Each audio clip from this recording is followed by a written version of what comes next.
Welcome to The World in a Pickle, a special mini-series of Ferment Radio. My name is Aga Pokrywka, your fermentation wizardess, storyteller, and host of this episode. Since time immemorial, fermented foods have been a paradigm of preservation, but most of all, of everlasting transformation. The World in a Pickle focuses on fermented foods from different parts of the world to understand our current geopolitical complexities, from Mexico to Ukraine and from Brazil to Palestine. The World in a Pickle brings stories that ferment hope in the middle of trouble.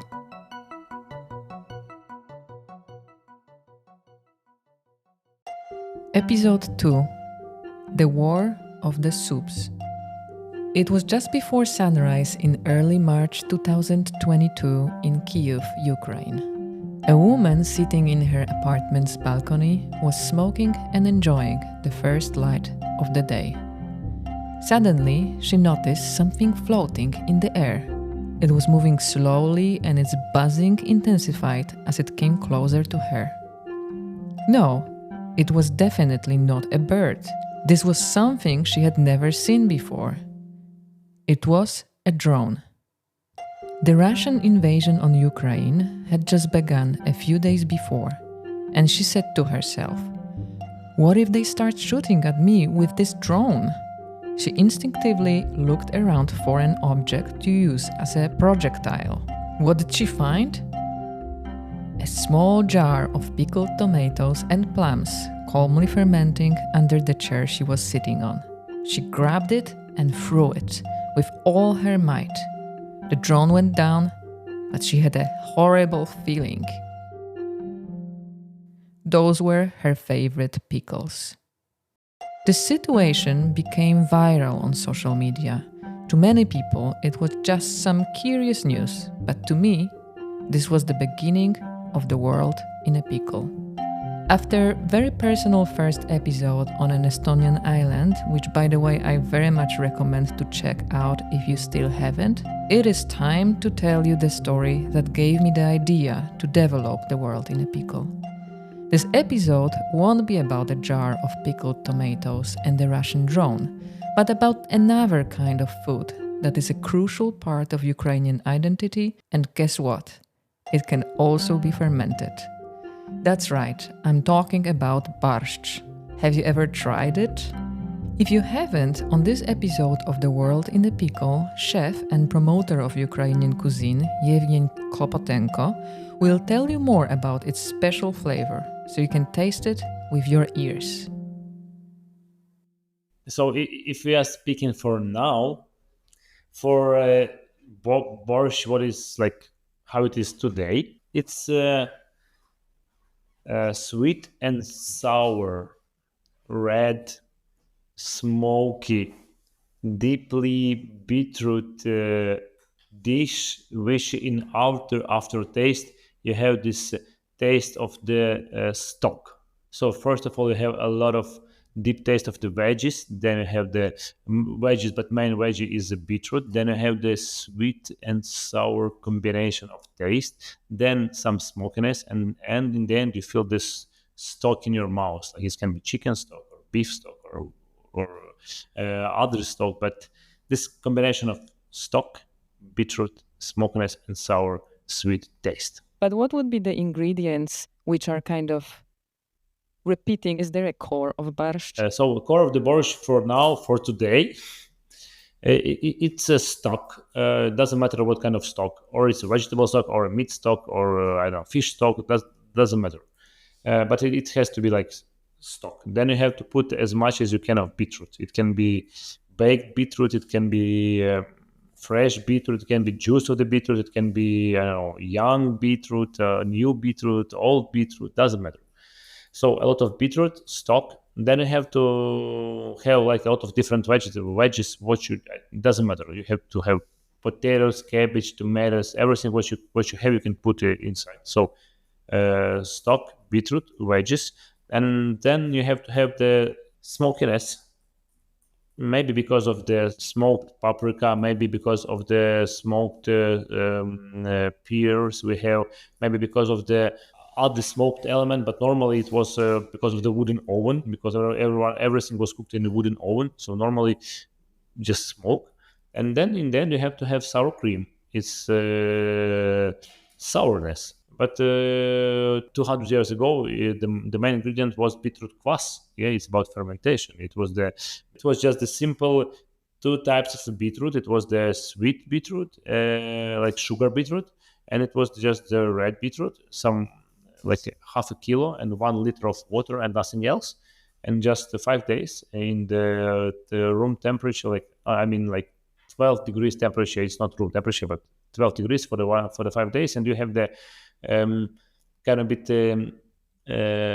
sour liquid, and you were putting that to the borscht, and it was like a sour borscht, and that's the I think main ingredients. But the most interesting moment that in the May and in the beginning of the June, when you don't have the beetroot, because the old beetroots have been dead, and new beetroots have been just growing. You can add just sorrel, or you can add just some other greens. For example, like just everything what you have, like what you have in a garden, you can put it, and you still call it borscht. So it has nothing common with the with the red stalk borscht, but it's just the green borscht, and we call it green borscht. I don't know how to explain it, but that's the most funny moment, because even in green borscht we are adding eggs, boiled eggs, something like the ramen soup, yeah, and we're adding different elements which are not connected to the red real borscht, but it's still we call it borscht, and everyone is calling borscht, and I'm asking myself why. That's why my formula of borscht is working through the middle of July to the end of the April, and but from the beginning of the May and to the middle of the July, my formula of borscht doesn't work. My formula of borscht is just for the 10 months. That's my formula. So that's the most funniest, but the most truth moment about the borscht. What I find extremely beautiful is that this diversity of different recipes of borscht is actually a mirror of a cultural diversity of Ukraine.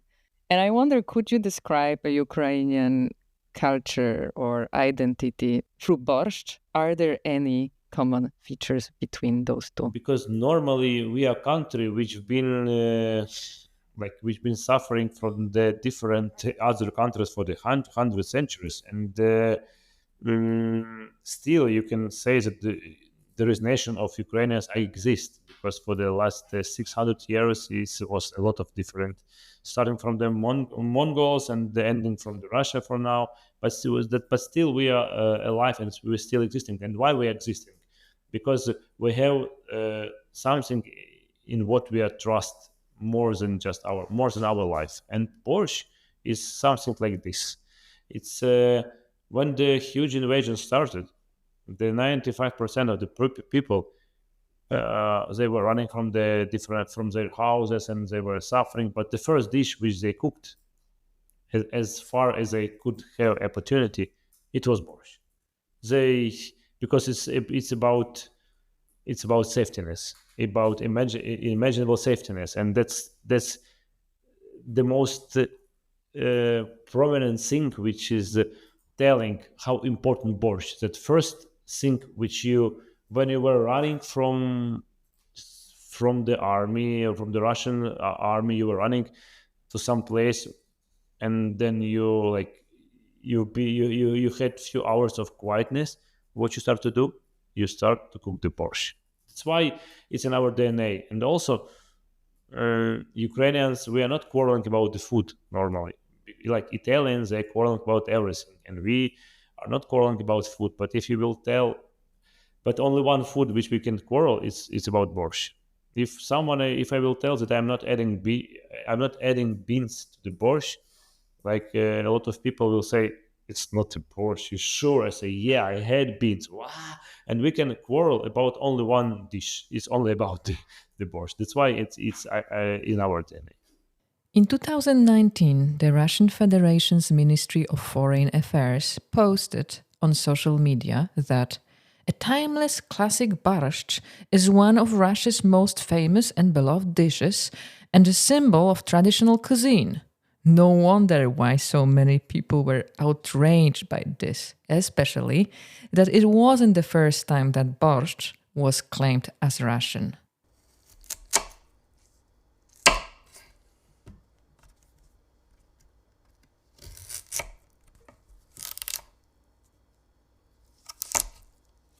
Do you remember when you realized that actually borscht is in danger and how it kind of unfolded from there? Yeah, I remember because it was like 7 years ago, 2018, I think. I don't remember the exact date, but I went with my parents and my family. I went to the Slovenia, and in Slovenia, in Ljubljana, we were just walking in Ljubljana, and one lady, she was living there, and she's now living there.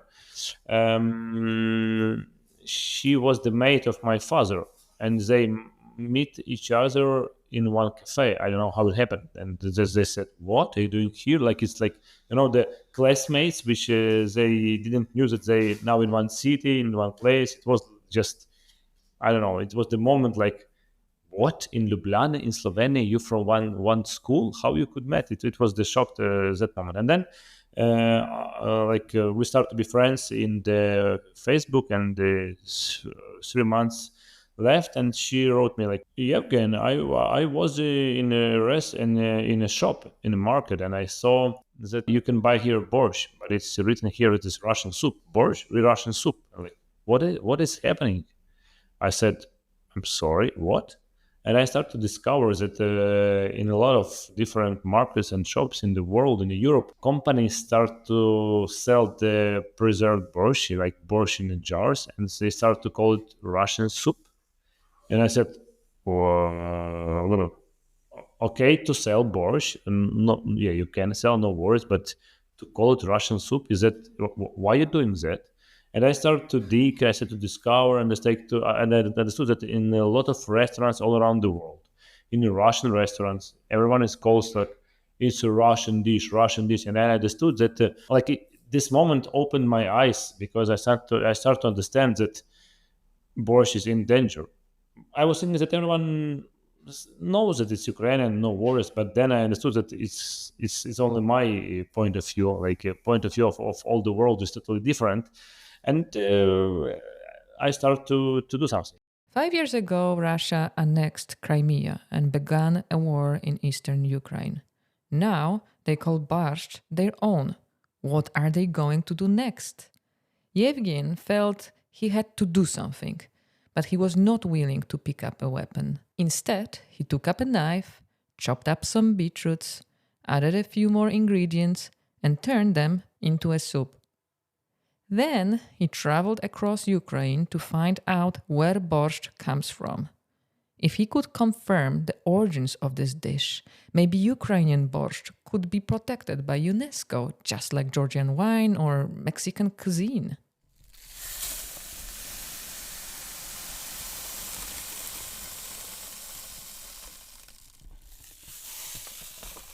So how from this story it went farther? Yeah, it was the 2 years of expeditions, or to all the villages, to the all different places, and doing the movies. The main thing we have to document, and we have to have the proofs that it's our dish, not just, yeah, we think it's ours, it's Ukrainian. We have to give to the UNESCO just the documents, and this was the most hardest moment, because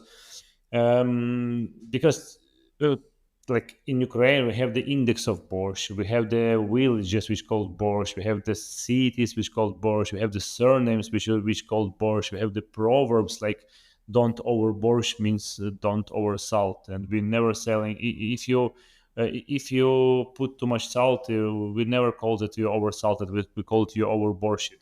And uh, well, for us, it's like but there is no document that you can give to UNESCO. Like proverb is not a document, and it was the most hardest moment. But I understood that when I started to do this, the Russian Minister of International Relations, she said that the Ukrainians are so crazy. They're fighting for borscht. Why?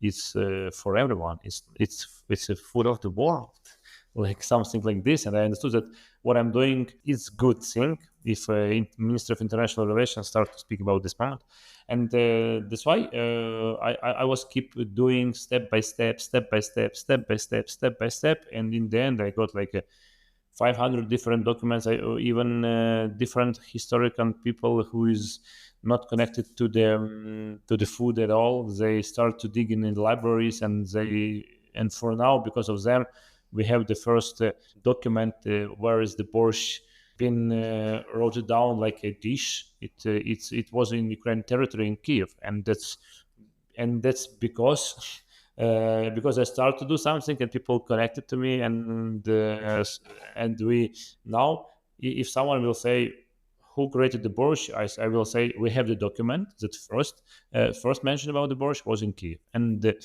if you have some documents, show us. I When I started, I didn't knew that what I will have to go through. I just have to go, and that was my exploration of 2 years of expeditions and 1 year of just writing down all the documents. Something that I read while researching on Borscht and your work is that actually in the old times it was just like a sour soup. Yeah. And then actually Ukrainians or people living in the territory of nowadays Ukraine, they innovated it with beetroots. And I was like, how cool is that? Yeah, that's totally true. It's only because Ukraine was a lot of times, a lot of different periods of our history. We were or under the Russia, or under the Hungarian Austria Empire, or under the Polish and the Lithuanian country. So it was a huge period of us that we just people who were living on our territory was under the different countries. That's why our dish you can find I think in Siberia somewhere there. You can find it also in Latvia. You can easily find it in Poland. I think like a lot of borscht, but it's kind of a different thing. It's like just a dish. Yeah, but for Ukrainians, it's not a dish. It's a lifestyle. What actually this one small point makes the difference, because even in future, if it's going to be no beetroot, it's going to be no potatoes, it's going to be no, like, because of the global warming, we will have here like avocados and maybe bananas. It's still going to be borscht will be because we will cook it just with the bananas, because for us it's a lifestyle. It's a way how we calls our dish, which helps us to survive. That's why we call it. That's why for us it's so important. But in different part of the world, everyone can cook it like in different ways. Did you notice that talking about kvass, so fermented beetroot juice, that in some parts of Ukraine it was more popular than in others when you were doing your research? Yeah.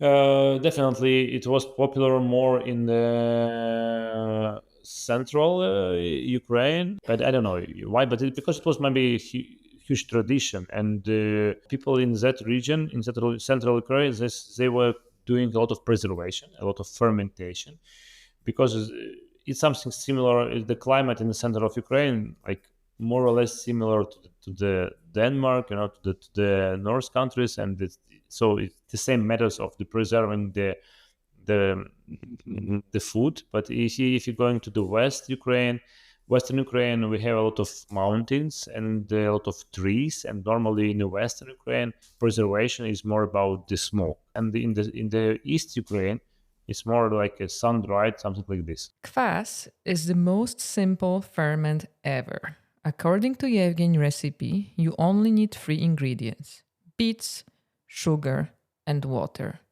They ferment together for a few days to give a sour, burgundy liquid, and then it is added to cook borscht as a last touch.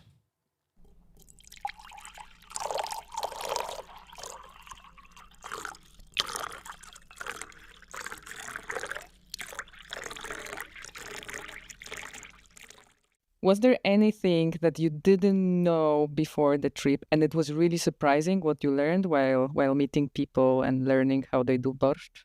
Okay, 70% I didn't knew. I was in one family and they said, you have only to grate the beets and nothing else. I said, okay, so only you have to grate. If you're not grating, it's not a borscht. I said, okay.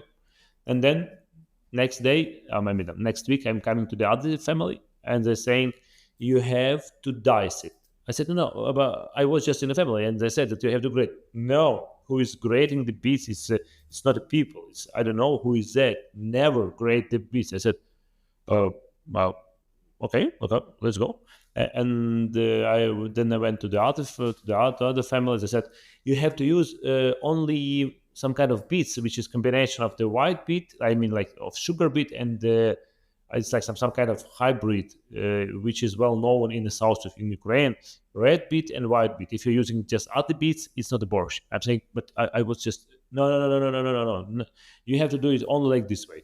And in each family, in each house, I was like, it's totally different culinary techniques. Someone is doing stock for the 4 hours. Someone is doing stock for 15 minutes. Someone is putting like potatoes in the end. Someone in the beginning. Someone is not using the sourness. Other using fish. Someone meat. I was like, stop it. If you will speak like from the culinary point of view, from the professional point of view, it's totally different dishes. And you can easily call it different dishes. And for me, it was the most shocked moment that it's nothing similar, but in the end, you have the similar taste. And you say, how you did it? I found one grandparent, and he was doing like the borscht with baked beetroot. It was just water baked beetroot in a wooden oven, just fermented cabbage and buckwheat honey, nothing else. I was like, what? Because he was living in the forest normally, and he had a lot of honey, and he was doing like this because potatoes was the problem there. And in our other family was doing the fish stock, so they took the river fish, they fried it with the flour, like because of this flour and the fish and the oil, they start like this substance start to be white, and then they put it to the borscht, and it start to be white, so it start to be white borscht, but with the red beetroot, but it's still white. Then finally, in July 2022, the decision came. I was actually sitting in a plane because I was flying from one church dinner to Ukraine, and when I was watching this online, and they said Borscht now is a part of World Heritage, and my internet like connection just gone. So I made this decision in the clouds. So I started to cry because I understood how it's important. I don't know, but I was just crying as well because I understood that that's part of our nation, and I did it. It was the moment of, I don't know how to explain it. It was just the best moment ever.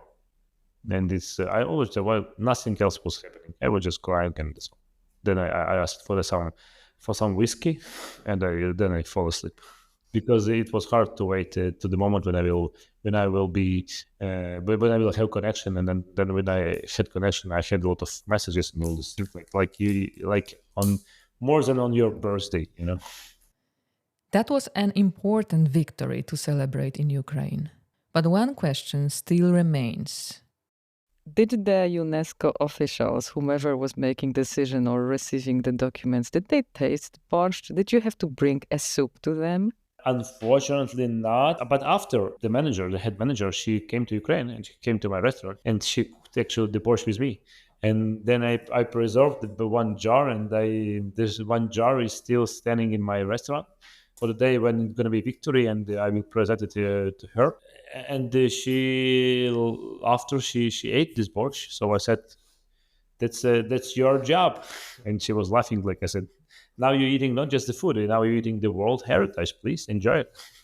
And now, since borscht is long protected. It's like 2 years, more or less, since it got protected. How did it change the situation? What is waiting I next? think that everything is changed totally because people start to eat. They start to send me messages like, "We are not eating the Porsche. We are eating the World Heritage." And, like in my fridge now is a World Heritage, and people understood that in UNESCO only 10 dishes like pizza. There is some hummus, lavash, and like more or less 10 dishes, and that's all. People in Ukraine, they start to proud of this dish because it was just okay, it's our food, yeah, it's our food, nothing else. And it's changed the feeling of each Ukrainian about who you are. So before that, it was just we was a small part of the world, and nothing which we can give to the world. But now, if we gave our dish to the world, now we are part of the world, and we start to stand like this, not like okay, we just small part. We start to be proud of our food, because this to be proud of something yours is unknown to Ukrainians, because it was hard for the 300 years to understand what is ours, what is not. Now you can be proud because you have something which can be given to the world, and everyone like, yeah, finally, it's wow, we're so proud, and people change the way how they speak about the Borscht, how they feel about the Ukrainian nation, and also it's something more than it's hard to explain, but it's easy to understand if you live here. Things changed after Borscht made it to the UNESCO's list of intangible cultural heritage in need of urgent safeguarding. But much more had changed before, when the war started. It changed totally because you have to react on the request of the people. So people, for the second day of the war, when the war started, our restaurants.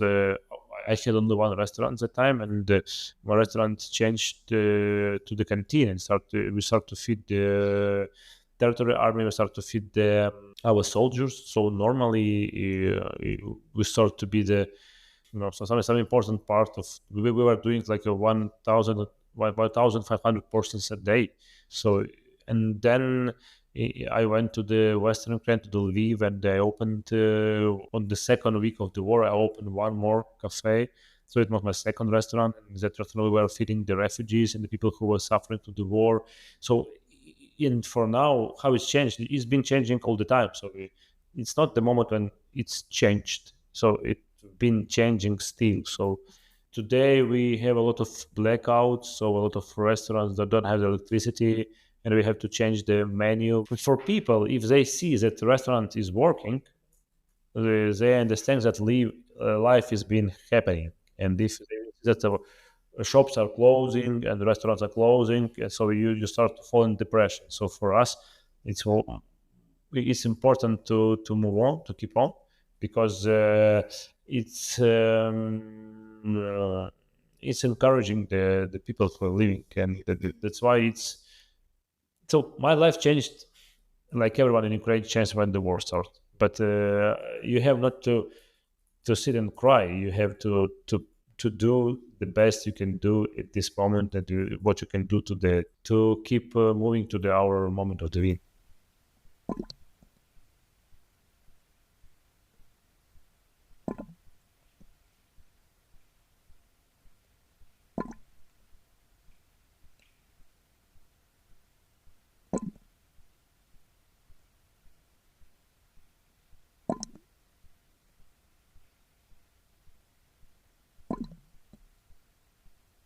Food, including fermented food, is symptomatic and instrumental to politics, the construction of nationalism and spatial and economical arrangements. For example, with the urbanization and mass construction of Hrushchevka's housing projects, a typical Soviet era apartment block that takes its name from Nikita Khrushchev, borscht became less sour since it was difficult to ferment in these tiny apartments. But has borscht changed in any other way? It changed because of the poorness of the Russia of the USSR, because people start to create the new types of borscht. Like they start to take preserved fish, like in tomato sauce, like sardines, but much more cheaper. And they start to put these sardines because they had no meat, and they start to put it in borscht. People need to have some food, so it's like one type of borscht was created, and still now, if you will go to the southeast of Ukraine, you can find a lot of tradition, which that it is. My grandmother was cooking with preserved sardines in tomato sauce. So step by step, day after day, and the USSR they wanted to take this from us, and they started to say that it's not only Ukrainian, it's even people who now are living in Russia. Their grandmother were cooking borscht, but it doesn't matter. And they start to say that it's their borscht because their grandmother was cooking their borscht, this borscht. But I'm telling that, yeah, they first of all, what they did, they took our borscht and they taught grandmothers to cook, and grandmothers started to cook. So they combined all this tradition in one. Like, oh, it's a USSR dish. It's not only yours, because if grandmother's cooking, it means that it's her recipe. But I'm telling that it's the same as a USSR pizza or USSR pasta. You can have USSR borscht, but it has nothing in common with the Ukrainian borscht. The conflict around borscht is much more than about claiming ownership over the soup. It is about celebrating cultural identity and bringing people together. After all, there are more than 100 kinds of borscht. They are all authentic and full of unique stories and memories, just like this one. I don't know how it happened, but it was the first dish which I cooked. But I forgot about this, and only 4 years ago, when I was doing the exploration about the borscht, I understood, because we were doing the movie which called Borscht, actually, and my father was cooking the borscht, and we were speaking and during the filming, and he said that he taught me to cook the borscht when I was 4 years, and I just remember how I was doing. I do not remember all the process of the borscht, but I remember that I was cutting the cabbage, and I was crying because it was big cabbage, and I was like, it was for me some awful painful awful thing, but borscht, yeah, it was the first dish. But I understood only after 30 years of my life that it was my first dish which I have cooked. It's our life is our destiny is kind of a funny thing. Borscht is a very popular soup, but it is especially familiar to the people who lived in ex-Soviet Union or its satellites and the generations that followed. In a way, borscht tied together many different countries that were swallowed by Soviet Russia. It was served to high-ranking Soviet officials, consumed off a toothpaste-like tube by cosmonauts on space missions, and enjoyed in the most humble canteens. Borscht is also quite popular in North America, since it was first introduced by immigrants from Eastern Europe near the turn of the 20th century. As a person who grew up in Poland, I have had my share of borscht, and I still keep making its fermented variation in the wintertime. Each spoon of borscht has the color of my childhood memories. Its aroma fills the air with the shared histories of Poland and Ukraine, and its pungent notes taste of cultural appropriation after Soviet Russia used borscht to connote a national identity. Somehow, all these complexities have to fit into one plate.